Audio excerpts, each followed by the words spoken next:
Журавлиный крык, частка 5. К ночы ветер памалу сціхаў, але затое аднекуль шумлівай цемрадзі пачаў накрапваць дождж. Адразу намоклі аблавухія пілоткі на галовах байцоў. Пакрысе набрыньвалі вільгаццю і цяжэлі каляныя шынялі. Свежа раскапаная зямля хутка бралася гразю і наліпала да чаравікоў. Поўныя маўклівай невясёласці байцы зноў уляглі ў працу. Болей вобмацкам, чым што-небудзь бачачы, яны скраблі ў цемры лапаткамі. Капалі траншэю, каб злучыць ёю усе стралковыя ячэйкі. Тая трывога, што нечакана ўзгарэлася ў іх ад нядаўняй перастрэлкі ў тыле, спакваля сціхала, наткнуўшыся на суровую непахіснасць старшыновай упэўненасці ў сваю сілу і ўдачу.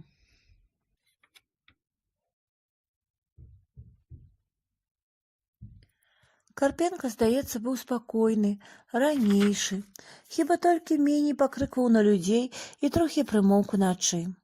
Але іншыя таксама працавалі моўчкі, болей слухалі. Ці мала чаго магла прынесці гэтая франтавая непагодная ноч. Напрацаваўшыся і аддаўшы лапатку Аўсееву, старшына прысеў на бруствер і сцішыўся. Чым болей мінала часу з моманту іхняй ростані са сваім батальёнам, тым усё шчыльней агарталі яго клопаты думкі. За дзень яны адарваліся ад ворага, знясіленыя бамбёжкамі. Полк спяшаўся адступіць за лес, акапацца, наладзіць абарону і як-небудзь утрымацца на лясным рубяжы. Дарогу, подступ да гэтай абароны камбат загадаў абараняць суткі. Ноч стаіць вось ціхая, а хто ведае, які будзе заўтрашні дзень. Ці немцы пойдуць дзе іншым шляхам, ці наваляцца на гэтую дарогу, і тады, вядома, ім шасцярым прыйдзецца сербануць гора. Гэтая думка ўвесь час грызла старшынова нутро, пакуль ён памагаў Аўсееву капаць ці сядзеў, услухоўваючыся ў гукі ночы. З выгляду спакойны і заўжды ўпэўнены ў сваіх учынках, Карпенка на самай справе быў не такі. Але за працяглы час камандзірства ён засвоіў сабе правіла.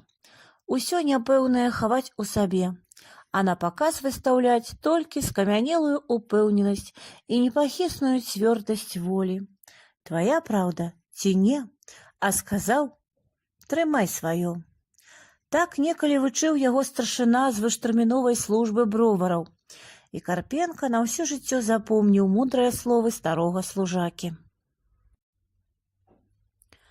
Дождж усё капаў і капаў рэдкімі дробнымі кроплямі, ад якіх макрыў твар, і па скронях, сцякаючы да шыі, непрыемна каціліся халодныя струмені.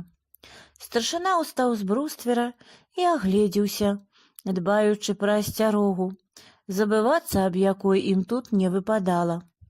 Усе капалі. Побач свісты Аўсеяў, з таго боку старожкі чутна было варушыўся глечык, а так з усіх бакоў абкладвала зямлю глухая ноч.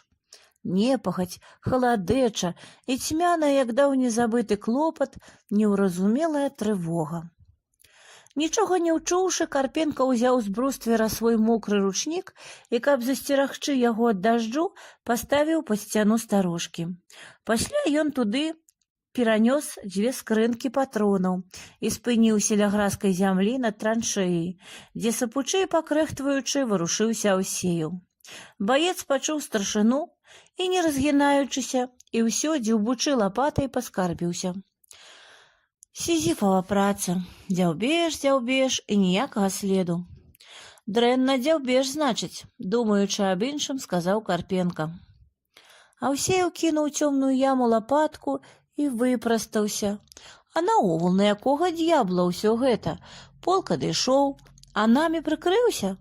Як гэта называецца? Ён быў змораны, цяжка дыхаў і гаварыў з даўно набалелай злосцю. Гэта называецца выставіць заслон, спакойна адказаў старшына. Ага, заслон? А чым канчаецца такі заслон? Табе, камандзір, вядома? На што ты намякаеш, га? Зазлаваў Карпенка. Аўсеев заварушыўся ў траншэі, шпурнуў у цемру груду і сказаў тонам, які гаварыў. Дарэмна спрачацца аб тым, што і так зразумела. Што намякаць, ты і сам ведаеш, смертнікі мы, вось хто. Ведаеш што, Аўсею? Помаўчаўшы зацята, сказаў старшына. Ты думай, што хочаш, але балбатаць не смей, чуеш? Ён не хацеў болей размаўляць з гэтым байцом, які дужа хутка здагадваўся аб усім, чаго лепей было б не ведаць яму, і пайшоў прэч. Боты коўзаліся па размоклых камяках зямлі, зморанае цела вярэдзілі зябкія дрыжыкі. У чорным наваколлі спорна шумеў дождж, бубніў на даху старожкі аб нейкі кавалак бляхі. Старшыну было непрыемна, што яго затоеныя ад самога сябе здагадкі і падазрэнні так лёгка разгадваў гэты хітраваты, башкавіты баец. За колькі дзён службы з ім Карпенка так і не ведаў, які на самой справе гэты Аўсеяў і як яму, камандзіру, ставіцца да яго. Было б гэта ў мірны час, дык бадай з Аўсеева выйшаў бы неблагі баец, такі на палітзанятках атрымліваў бы адны пяцёркі, лепей за многіх упраўляўся б з фізо, да і наконт іншых навук таксама шмат каму давялося б падаздросціць яму. Але цяпер, у ліхі час вайны, Аўсею сваю хітрасцю, празмернай здагадлівасцю і кемнасцю наконт розных ходаў-выхадаў не падабаўся старшыну. Праўда, прамых прычын для абурэння яшчэ не было, і таму не было цвёрдай упэўненасці ў справядлівасці свайго пачуцця. «От добра», — задаволена сказаў Карпенка, падыходзячы да глечыкавай пазіцыі. У цемры ночы невыразна чарнеў высокай хрыбцінай ладны бруствер, які накапаў гэты баец. А недзе ў цёмнай глыбіні траншэі ўсё шоргалі і шоргалі з лапаткі новыя камякі сырой зямлі. Карпенка помаўчаў, задаволена стараннем маладога байца, хацеў пахваліць яго, але стрымаўся. Такія паслухмяныя, як Глечык, у мірны час пры пэўных здольнасцях таксама бываюць добрымі чырвонаармейцамі. Дысцыпліны яны не псуюць, за іх учынкі да начальства не выключаць. Але які ён будзе заўтра, гэты ціхманы пакорлівы Глечык? Пэўна, уткне голаў кут сваёй глыбокай траншэі і будзе дрыжаць, пакуль наўкол адгрыміць бойка. А мо і горш? Самае цяжкае ў такім выпадку, як старшына ведаў па сабе, гэта пачатак.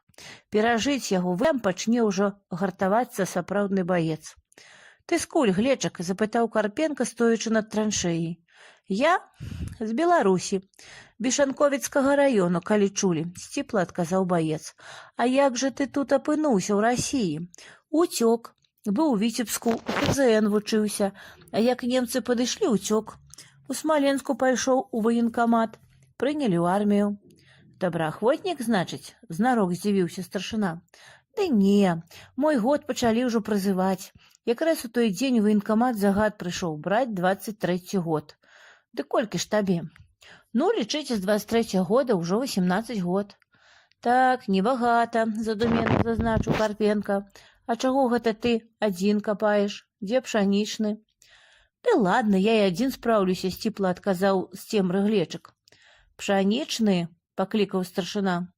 «Давай памагай, што на аднаго хлопца наваліў гэтулькі капаніны?» Недзе побач, не дужа паспешна, вылазячы з ячэйкі, заварушыўся ў бульнягу пшанічны, адарваны ад сваіх затоеных думак. Гэты раз ён не пярэчыў, паслухмяна ўскочыў у Глечыкаву траншэю і ўзяў з яго рук лапатку. А дождж усё спарнеў.